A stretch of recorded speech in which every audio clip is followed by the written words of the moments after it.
Master ASMR video. Today I will be doing some unsolved mysteries readings. So I have here a couple of pages, wiki pages, of course, of some unsolved mysteries, and I will be reading them to you. By the way, I got these pages from the archive.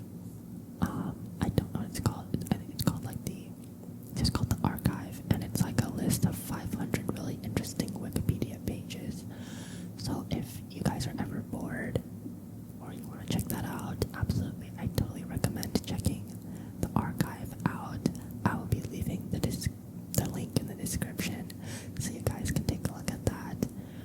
But yeah, full credit to that guy that made it. A super amazing site that he has there.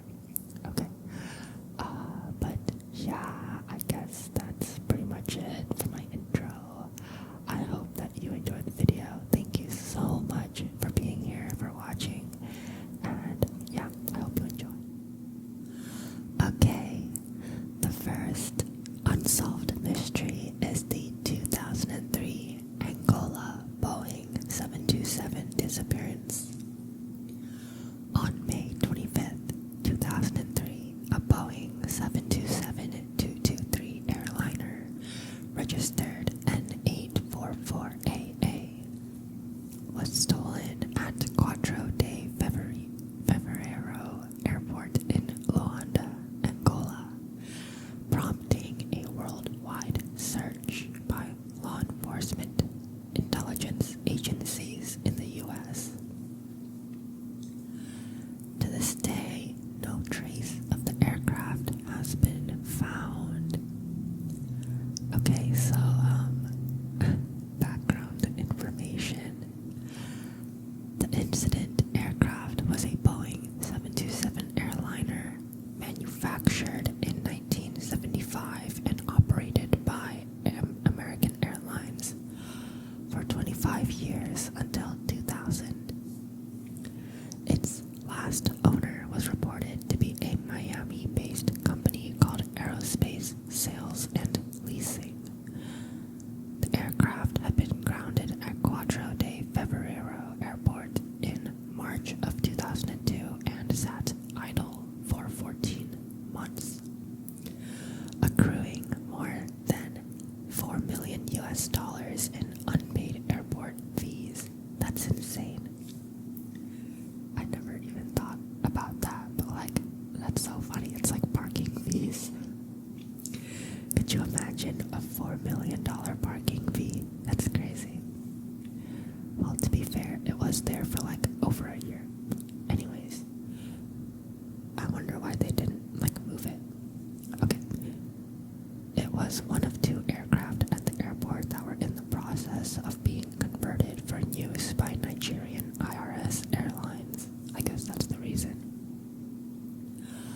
There are reports that the airplane's registration may have been changed to 5NRIR, possibly as a fake registration.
boarded the aircraft before the incident. The aircraft began taxiing without communicating with the control tower. It maneuvered erratically and entered a runway without clearance. Air traffic controllers tried to make contact, but there was no response. With no lights, the aircraft took off, heading southwest over the Atlantic Ocean before disappearing. Before the incident, the aircraft was filled with 53,000 liters of fuel, giving it a range of about 2,400 kilometers or 1,500 miles. Neither the aircraft nor the two men have ever been seen since, and no debris from the aircraft have been found.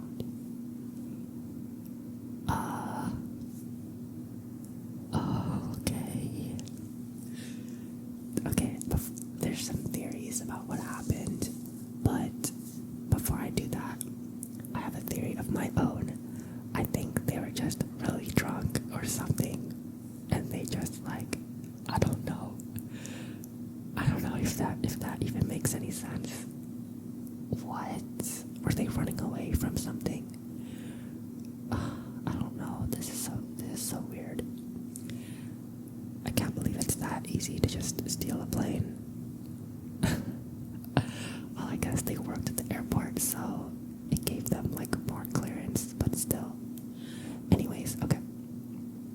So, theories.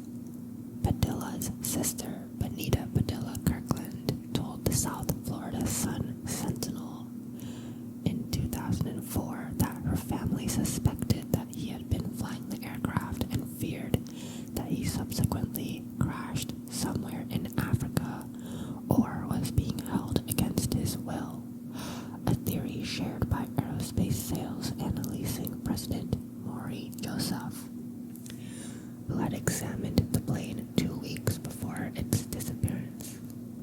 However, U.S. authorities suspected that Joseph's history of accounting fraud played a part, believing that the plane's theft was either caused by a business feud or resulted from a scam.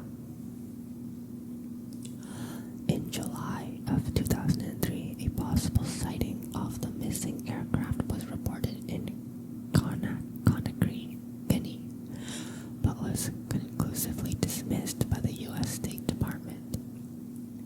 An extensive article published in Air and Space Smithsonian magazine in September 2010 was unable to draw any conclusions on the fate of the aircraft, despite research and interviews with persons knowledgeable of details surrounding the disappearance.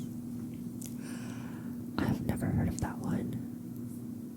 I've never heard of this plane disappearance. This is such a weird one. I don't know. The two guys, they just got on the plane and then sailed off into the sunset. Godspeed. I don't know. Okay, anyways, I'm gonna go to the next one. The next one is called the Hessdalen Lights.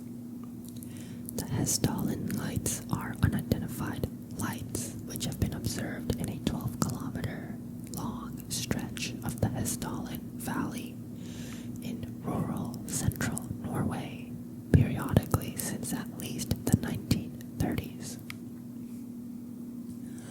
The Hessdalen Lights appear both by day and by night and seem to float through and above the valley. They are usually bright white, yellow, or red and can appear above and below the horizon. The duration of the phenomenon may be a few seconds to well over an hour. Sometimes the lights move with enormous speed. At other times, they seem to sway slowly back and forth. On yet other occasions, they hover in midair. It's a UFO. It's aliens. I'm just kidding. But I don't know. It could be. Unusual lights have been reported in the region since at least the 1930s. Especially high activity occurred between December 1981 and mid-1984, during which the lights were observed 15 to 20 times per week. Whoa, that's a lot. Attracting many overnight tourists. As of 2010, the number of observations had dwindled, with only 10 to 20 sightings yearly. Since 1983, Project Hessdalen, initiated by UFO Norge and UFO Sphere Ridge, have attempted to investigate the lights. This project was active as field investigations during 1983 to 1985. A group of students, engineers, and journalists collaborated as the Triangle Project in 1997 through 1998 and recorded the lights in a pyramid shape that bounced up and down. In 1998, the Hessdalen Automatic Measurement Station was set up in the valley to register and record the appearance of the lights. Later, a program called EMBLA was initiated to bring together established scientists and students to researching the lights. Leading research institutions are Ostfold University College and Italian National Research Council. Hypotheses. Okay. Despite ongoing research, there is no consensus or explanation for the phenomenon. A number of potentially plausible theories have been put forward.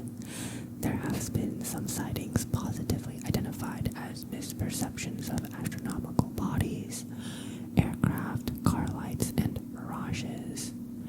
One explanation attributes the phenomenon to an incompletely understood combustion of airborne dust from mining in the area. The analysis identified hydrogen, oxygen, and other elements, including titanium. It was thought this occurs in Hessdalen because of the large deposits of scandium there. The publication of this research led to the Norwegian press proclaiming that the mystery in Hessdalen is solved. Another hypothesis put forward in 2010 suggests that the lights are formed by clusters of macroscopic Coulomb crystals in a plasma produced by the ionization of air and dust by alpha particles during radon decay. Okay, that's too many big words for me. That's a little crazy. Alright, something to do with plasma, something to do with radiation decay, electricity perhaps. I don't know. I remember that Wendigoon made a video on some mountain lights, and that reminds me of this one. Maybe they're similar, maybe they're related. I'm not so sure. Okay, that's another mystery for you. Okay, and then I have another one. Okay, the disappearance of Stephen Koecher. Okay, at midday on December 13th, 2009, Stephen Koecher, born in November 1st, 1979, parked at the end of a cul-de-sac in the Anthem neighborhood of Henderson, Nevada, in the U.S. He got out of his car, an action recorded on a nearby home's security camera. After returning shortly afterwards, Koecher retrieved an unknown object from the vehicle and walked away, with another security camera capturing his reflection in a car window. He has not been seen since, although some activity was recorded on his cell phone over the next 2 days.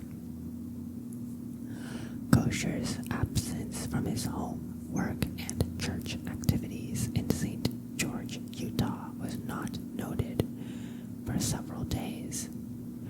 Eventually, the Homeowners Association of Anthem contacted his employer and then his parents about the abandoned car.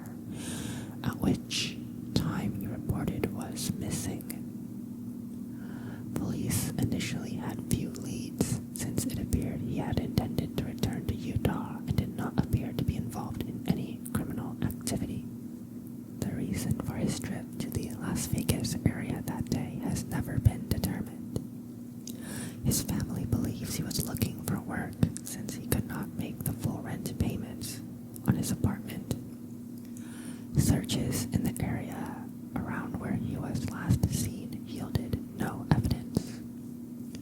Further investigation found credit card and cell phone receipts and witness statements showing that in the week prior to his disappearance, Koecher had been driving great distances around Utah and Nevada, including almost 1,100 miles in one day. Oh my god, that's crazy. The purpose of these trips is also unknown. On one trip, he stopped to visit a former girlfriend's parents and had lunch at their house. Joshua Powell, a West Valley City man, suspected of murder and the disappearance of his wife, Susan Powell, which took place a week before Koecher's argued along with his father and brother that the two cases were related, suggesting Susan and Koecher were romantically involved and had run off together. Both Susan's family and Koecher's family have dismissed that theory. The Koecher case has been the subject of an episode of Investigation Discovery's documentary series, Disappeared. Okay. Background. Stephen was born in 1979 in Armorio, Texas, one of 4 children of Rolf and Deanne Koecher. He was active in the Boy Scouts, eventually making Eagle Scout. After graduating from Amarillo High School, Koecher, a devout member of the Jesus Christ of Latter-day Saints Church, LDS Church, I think they're the Mormons, right? Attended first Ricks College and later the University of Utah, where he received a degree in communications. He performed missionary work in Brazil and learned to speak Portuguese. After college, Koecher interned in the office of the governor of Utah for 9 months. A year and a half later, he went to work for the Davis County Clipper, a Bountiful-based bi-weekly newspaper edited by his father as a stringer.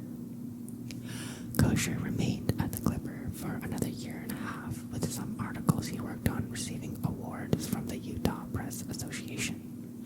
Wow. Pretty good, pretty good. Okay, in 2007, Koecher began working at the Salt Lake Tribune's digital advertising division. According to his mother, he liked the work, but disliked working the overnight shift. The many temperature inversions in the Salt Lake City area that winter also bothered Koecher. So after a year, he decided to leave his job at the Tribune and relocate to St. George, in the warmer southwestern portion of Utah. Koecher initially worked with another online advertising firm, but that employment ended soon after he relocated. Okay, with the Great Recession underway, this is like 2008, yeah. Okay, it was difficult for Koecher to find a new job. He was able to find some work handing out flyers for a local window washing firm, but this did not provide him with enough income. By November 2009, he was several months behind on his rent. Greg Webb, one of Koecher's church acquaintances, claims the local electric utility was threatening to terminate Koecher's service for non-payment. Although his mother says that would have been the landlord's responsibility. Because of this, Koecher was actively seeking another job. Okay. In December of 2009, Koecher apparently left St. George in the early morning hours and drove his Chevrolet Cavalier 300 miles north on Interstate 15 to Salt Lake City, where he bought some gas with a debit card. He then traveled west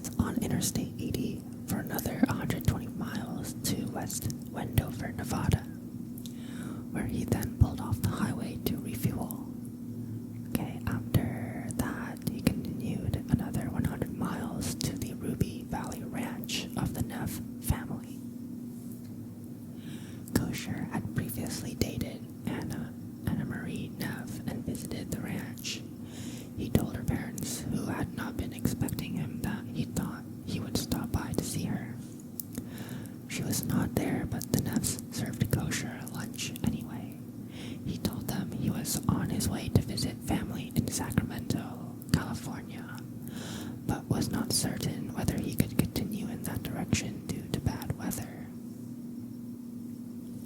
After 2 hours, he left and decided to return to St. George the way he had come, stopping to buy gas again in Salt Lake City and Springville, followed by dinner at a taco time in Neffy. Okay, by the time Koecher returned home, he had driven nearly 1,100 miles. That's a lot of driving. During the day, Koecher talked with his mother on the phone. The two discussed his plans for returning to the family's home in Bountiful for Christmas. Koecher's mother said he seemed upbeat about the upcoming holiday and his job prospects despite his financial difficulties. He did not tell her of his road trip that day. The next day, while handing out flyers for his employer, Koecher encountered 2 young girls who had been inadvertently locked out of their family's apartment. Learning of their plight, he tried to call their mother. When she did not answer, he looked for someone in the neighborhood who could take them in temporarily until someone arrived who could let them in. That same day, Koecher spoke with his ward's bishop, who also described Koecher's mood as positive. The bishop was also trying to help Koecher with his employment issues and had promised he would have a job available by the beginning of 2010. On December 12th, Koecher embarked on another road trip. That morning, his phone pinged a cell tower near Overton, Nevada, at the north end of Lake Mead. In the evening, he bought gas and snacks at a convenience store in Mesquite, along I-15 just over the Arizona state line. Why Koecher went to Nevada that day is unknown. 3 hours after his Mesquite purchase, he purchased a baby's bib and cookies, believed to be Christmas gifts for his brother and his family, whose names he had drawn in the family's annual Christmas gift exchange. The disappearance. A neighbor of Koecher's recalled seeing him return to his apartment around 10 p.m. A half hour later, he left again. While he was not seen to return later that night, it is possible that he could have. The next morning, on December 13th, Webb called Koecher saying he was on his way back from Las Vegas and feared he might not make it to St. George in time for the 11 a.m. service, asking if Koecher could lead it in his absence. Koecher said he too was in the Las Vegas area, 150 miles away, but would return home if needed. Wow, what a G. Webb told him not to worry and that he would try to get back in time. Another ward member called again later that morning with a similar request, which they dropped when Koecher told them where he was. Neither he nor Webb asked Koecher why he had gone to Las Vegas that morning. They found nothing unusual about their conversations with him. At 11:54 a.m., a home security camera on Savannah Springs Avenue in Sun City, a retirement community in the Anthem development in southern Henderson, recorded Koecher's car driving into the cul-de-sac where it was later found. 6 minutes later, a figure dressed in a white shirt and slacks, believed by his family to be Koecher, walked the opposite direction down the sidewalk in front, carrying something in one hand that appeared to be a file folder or portfolio. Shortly afterwards, another security camera in a garage on adjacent Evening Lights Street caught his reflection as he walked north. Koecher has not been seen since. Koecher's phone remained active. Around 5 p.m. that day, it pinged a tower at the intersection of Arroyo Grande Boulevard and American Pacific Drive, more than 10 miles northeast of where he had parked. 2 hours after that, it pinged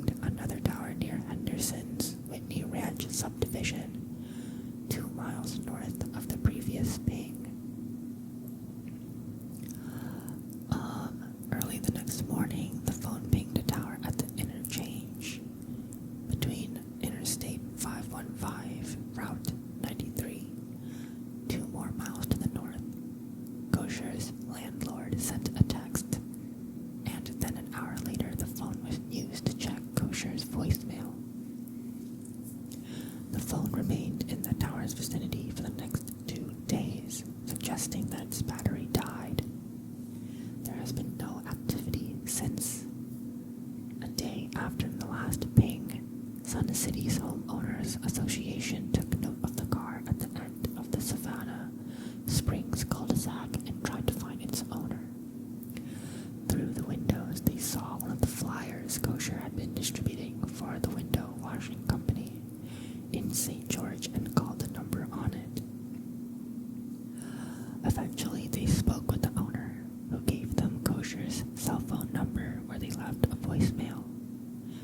Later, they called his mother, and she returned their call on December 17th, and realizing no one else in the family had talked to him in a week and were unable to locate him, reported him missing. Koecher's brother and sister drove to St. George from Salt Lake City area to start searching. Okay. Investigations. Koecher's family went to jails, morgues, and hospitals in the Las Vegas area in their search. At one point, when employees at an International House of Pancakes, IHOP, told them that a man fitting Koecher's description had eaten there for 3 weeks straight, they themselves ate there for 4 nights. Another employee eventually gave them a more detailed description of the man and his eating habits, which led the family to conclude that he was not kosher. The Las Vegas Metropolitan Police canvassed the houses in the neighborhood where Koecher's car had been parked. With the help of volunteers, they used helicopters, all-terrain vehicles, and sniffer dogs. By Christmas, the media in Salt Lake City and Las Vegas had been reporting the story. A local dairy put Koecher's picture on a milk carton, and the LVMPD put a video with information on the case on its YouTube channel. In April 2010, another party of searchers scoured the open desert south of Henderson Executive Airport, to the west of where Koecher had parked, in response to a tip passed along to a former LVMPD officer working as a private investigator for the family. The group of 70 covered about a half-mile stretch in 2 hours. Bone fragments were found, but they were not human. Koecher's father died in February 2011 after a brief illness that may have been toxic shock syndrome.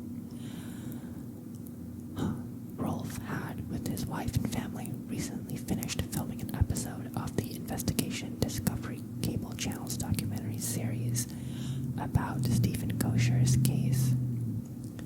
A cousin of the Koechers started a Facebook page devoted to the case. It generated not only some tips, but suggestions for how to investigate further. Members of the Web Sleuths Internet Forum also took up the case. They assembled a timeline of events based on newspaper accounts and social media posts.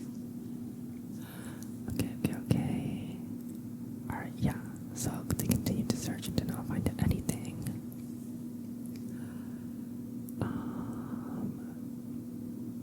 Koecher's family believes that given his financial circumstances at the time, that he had gone to Henderson that morning for a job opportunity. Okay. Beyond that, however, there's no evidence to suggest what happened afterwards, nor has any information emerged subsequently which could. Okay. His mother said that in her last conversation with him on December 10th, he was optimistic about his ability to find another job, and the two were making plans for his Christmas visit home. Koecher's car and its contents also suggest that he intended to return to St. George. Koecher's unusual and mostly unexplained travel in the days leading up to his disappearance had led to suppositions that he may have turned to some sort of illicit activity for income. A drug dog was taken to sniff over his car but did not alert on anything. Another vehicle seen on the security camera footage driving up and down the street around the time Koecher car was investigated, but turned out to be a local real estate agent showing a house in the area. A search of Koecher's computer and internet browsing history found nothing unusual. Okay. Koecher kept a diary, but recorded no problems in his life at the time of his disappearance, beyond his monetary issues and his ongoing bachelorhood. Okay. Yeah. While there is no evidence that would suggest Koecher was murdered or kidnapped, neither the St. George nor Henderson police have found any evidence to eliminate that possibility. There's nothing that makes us suspicious, Detective Adam Olmsted of St. George Police told the Las Vegas Review-Journal. But at the same time, it's a very strange situation. Yeah, this is a weird one. I don't really know what to think of it. I don't know. That's crazy. Yeah, I guess throughout history there's been a lot of examples of people just, existing on their day-to-day life, going to work, just being people, and then all of a sudden, out of nowhere, they just disappear. They just disappear. It's really weird. He may have, I don't know, that's crazy. Yeah, it's crazy that something like that can happen, even with all, the phones and the cameras and everything that we have. It's like, someone can still just be gone. And I'm guessing stuff like that still happens today. Absolutely, yeah, that stuff does still happen. People do go missing. Okay. I'll be honest, I thought the 3 Wikipedias that I had would take up the entire video time, but honestly, I still have a lot of time, so I will go ahead and find some more. I don't have any wikis prepared, so I'm actually gonna take a break right now and then go and find some more mysteries for you guys, and then I'll come back, okay? Alright. Quick break. I will be back. Okay, I'm back. I have some new wikis for you. So the first one I have is the Metcalf sniper attack. Okay, so on April 16th, 2013, an attack was carried out on Pacific Gas and Electric Company's Metcalf transmission station in Coyote, California, near the border of San Jose. The attack, in which gunmen fired on 17 electrical transformers, resulted in more than $15 million worth of equipment damage, but it had little impact on the station's electric power supply. The assault, so on the morning of April 16th, 2013, the morning, wow, that's bold. A team of gunmen using rifles opened fire on the Metcalf transmission station. Prior to the attack, a series of fiber optic telecommunications cables operated by AT&T were cut by the culprits. Additionally, following the attack, investigators found small piles of rocks near to where the shots had been fired, the type of formations that can be used to scout firing positions. So the timeline, at 1 a.m., the cables were cut, and then people lost service. People. 1:45 a.m., the first bank of transformers riddled with bullet holes, and they leak oil too. Overheated. Equipment failure alarms. Oh, okay, so when they said the morning, I thought 7 a.m. or 8 a.m. No, they meant 1:30 a.m., dead of night. So, okay, so it was dead of night.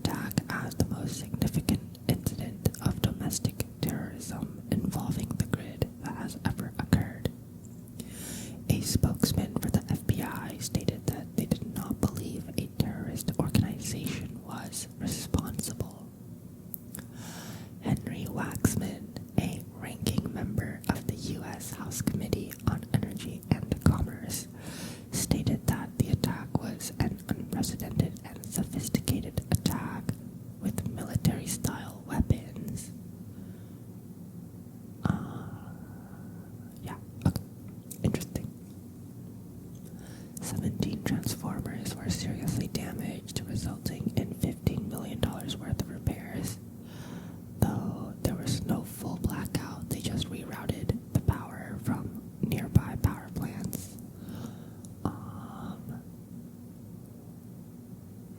Interesting. They never really found who did it. Investigations. Okay, maybe the attack was committed by an insider. But yeah, that's about it. They never really found who did it. And there's like no leads pretty much. That is so weird. Huh. Super interesting. I don't know. It might have been like terrorism of some kind. They wanted to like mess up the US power grid. I don't know. Probably has something to do with that. I'm not 100% sure. Anyway, so that was the Metcalf sniper attack. Super weird. 2013. Just not super in the past, I guess. Not really that far away. Okay, next I have the Borley rectory. The Borley rectory was a house located in Borley, Essex, in Great Britain. Famous for being described as the most haunted house in England by psychic researcher Harry Price. Built in 1862 to house the rector of the parish Borley and his family. The house was badly damaged by fire in 1939 and demolished in 1944. What is a rector? A rector is a cleric who functions as an administrative leader in some... Okay. So like a religious figure of some kind. The large Gothic-style rectory had been alleged to be haunted ever since it was built. These reports multiplied suddenly in 1929 after the Daily Mirror newspaper published an account of a visit by Price, who wrote 2 books reporting claims of paranormal activity. Okay, Price's reports, which prompted a formal study by the Society of Psychical Research, which rejected most of his sightings. His claims are now generally discredited by ghost historians. Okay. Alright. So some like psychic ghost hunter kind of guy was like, this house, it's scary, guys. This house is scary. Whoa. This house has 32 rooms. That's huge. Yeah, that's like a mansion. Oh my god. Okay. The history of the house is that it was constructed on Hall Road in the village of Borley, Essex, in 1862. The house was built by Reverend Henry Dawson, and he moved in a year after being named rector of the parish. The house replaced an earlier rectory on the site that had been destroyed by fire in 1841, and it was eventually enlarged by the addition of a wing to house Bull's family of 14 children. Oh my god, that's a lot of kids. That's insane. I guess back then they really just spammed out kids. I don't know. 14 children is crazy. Okay. The poor mother. The nearby church, the nave of which may date from the 12th century, serves a scattered rural community. Okay. Legend claims that a Benedictine monastery was supposedly built in this area in about 1362. And that a monk from the monastery conducted a relationship with a nun from a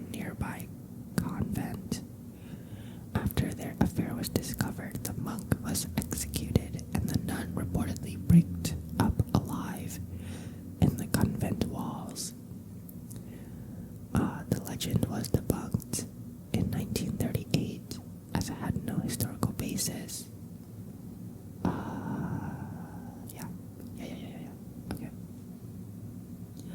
Hauntings, okay. The first paranormal events at Borley Rectory reportedly occurred in about 1863, since a few locals remembered having heard unexplained footsteps within the house.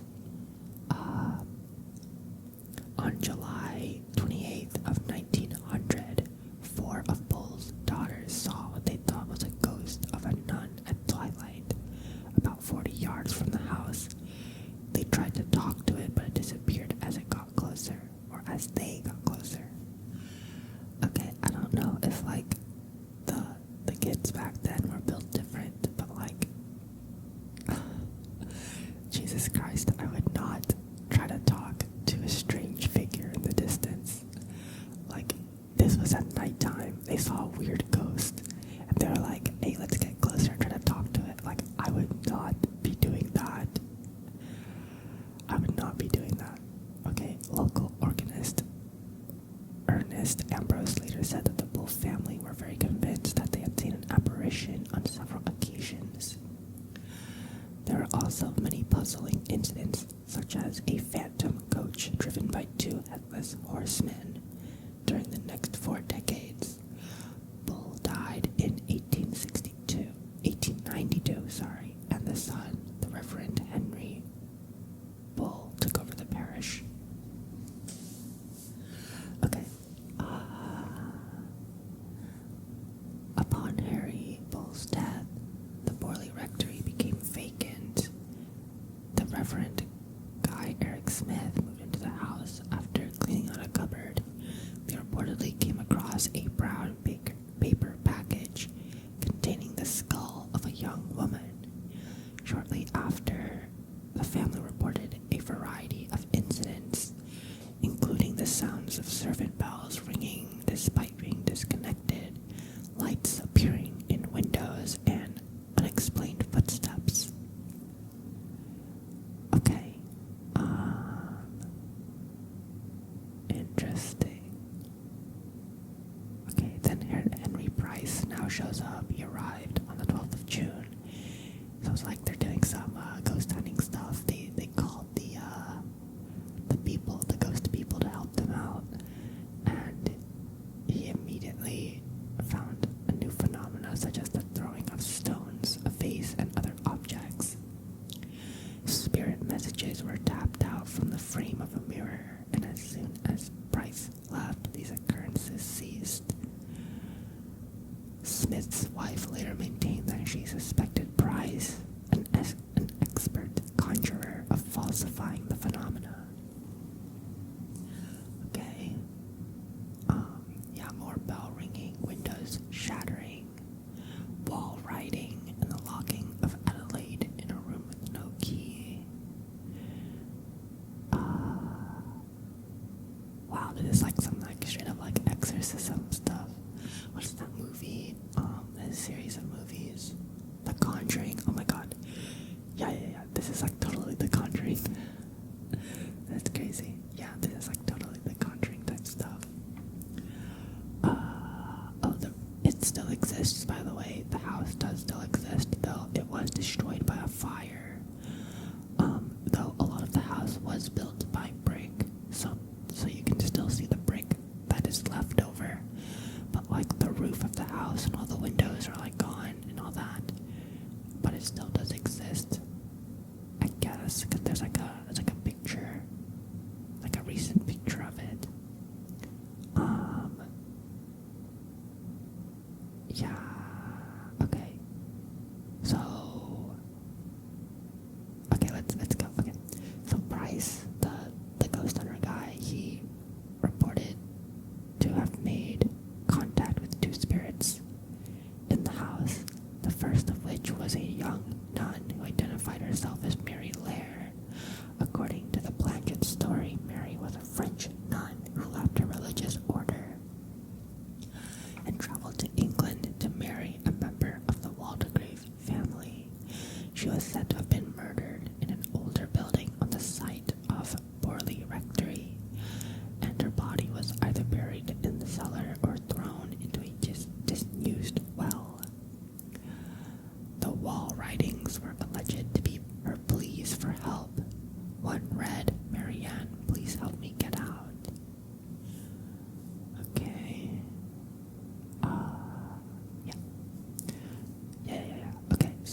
of 1939, the house caught on fire and was destroyed.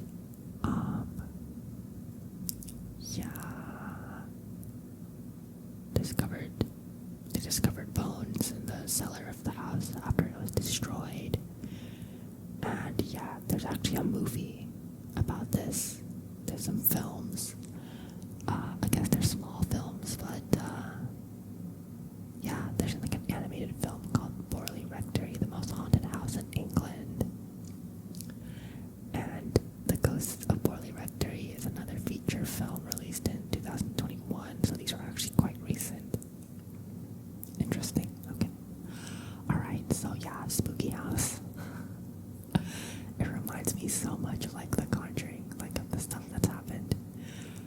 Like, you know, lights turning on and off, rooms being locked without reason, stuff like that. Alright, okay, so I have one more entry, one more unsolved mystery, and this one is called the Ghost Rockets. Okay, so ghost rockets, also called the Scandinavian ghost rockets, were rocket or missile-shaped unidentified flying objects sighted in 1946, mostly in Sweden and nearby countries like Finland. The first reports of ghost rockets were made on February 26, 1946 by Finnish observers. About 2,000 sightings. Oh my god, that's 2,000 sightings. I thought it was just like a couple. I thought like it might have been like 20 at most. 2,000. That's insane. Okay, about 2,000 sightings were logged between May and December 1946. And 200 sightings were verified with radar returns, and authorities recovered physical fragments, which were attributed to ghost rockets. Investigations concluded that many ghost rocket sightings were probably caused by meteors. Okay, that makes a lot of sense. For example, the peaks of the sightings on the 9th and 11th of August fell within the annual meteor shower.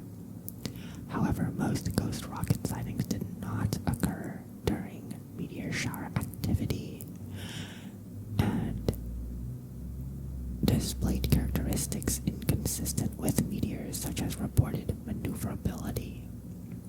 Okay. Debate continues as to the origins of the unidentified ghost rockets. In 1946, however, it was thought likely that they originated from the former German rocket facility and were long-range tests by the Soviets of captured German V-1 or V-2 missiles. Perhaps another early form of cruise missile, because of the ways that they were sometimes seen to maneuver. This prompted the Swedish army to issue a directive stating that newspapers were not to report the exact location of ghost rocket sightings or any information regarding the direction or speed of the object, in order to make the tests more difficult if they were tests, rocket tests. I see. Interesting. Descriptions. The early Soviet origins theories were rejected by the Swedish, British, and U.S. military investigators because no recognizable rocket fragments were ever found. The objects displayed some combination of leaving no exhaust trail, moving too slowly, flying horizontally, traveling and maneuvering in formation. Oh my, what the heck is going on here? What? This is weird. And appearing to be silent. The sightings most often consisted of fast-flying rocket or missile-shaped objects with or without wings visible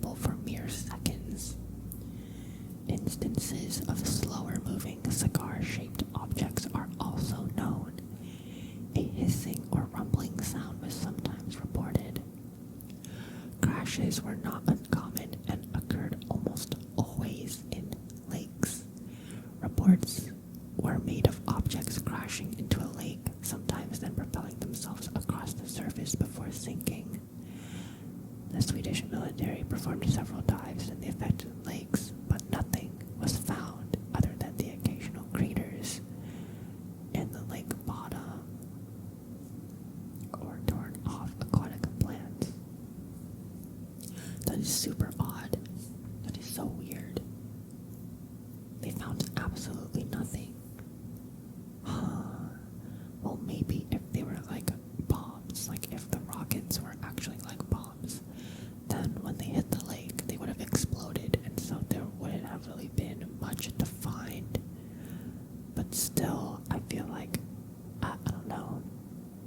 Yeah, I don't know. The best known of these crashes occurred on July 19th of 1946 in Lake Koecher in Sweden.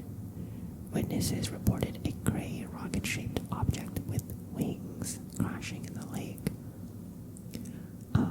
One witness interviewed heard a thunderclap, possibly the object exploding.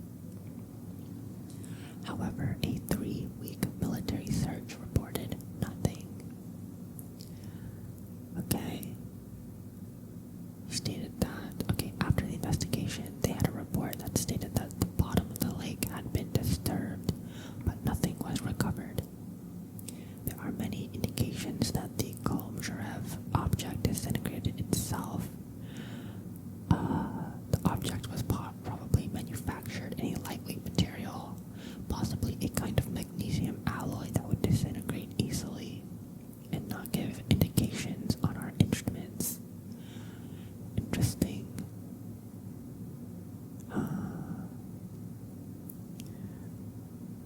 More sightings, more strange things. Yeah. And there are reports of these being real physical objects. Like they aren't just weird ghost lights. They aren't just like strange ephemeral things.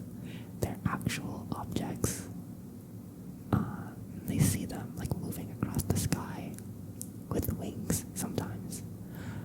I'm guessing, 100%, I'm guessing this is some weird country testing their rockets or something like that. I don't know. That's my best guess. The US got involved. Eventually, the Swedish military opinion. Although the official opinion of the Swedish and US military remains unclear, a top secret document indicates that at least some investigators believed the ghost rockets and later flying saucers had extraterrestrial origins. Okay. So some people in the military think it might be aliens. Okay. The Greek government.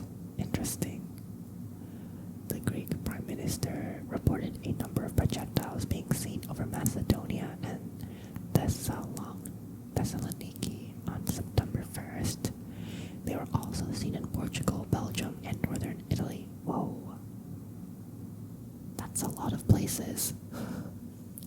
So this wasn't just in Sweden. This happened like all across Europe. This is so weird. They saw stuff. They saw some of these rockets in Greece, Portugal, Belgium, and Italy, and these places are all pretty far away from each other, especially Portugal. Interesting.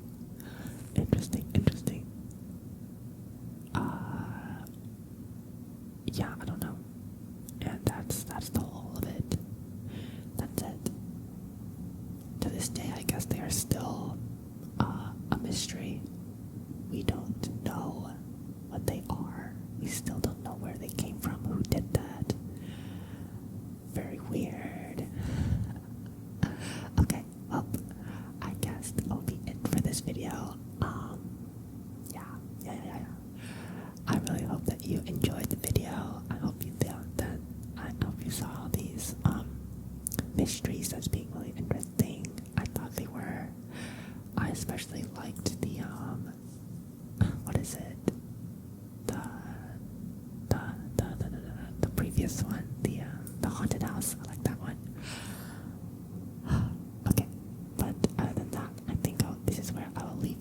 off. I will see you in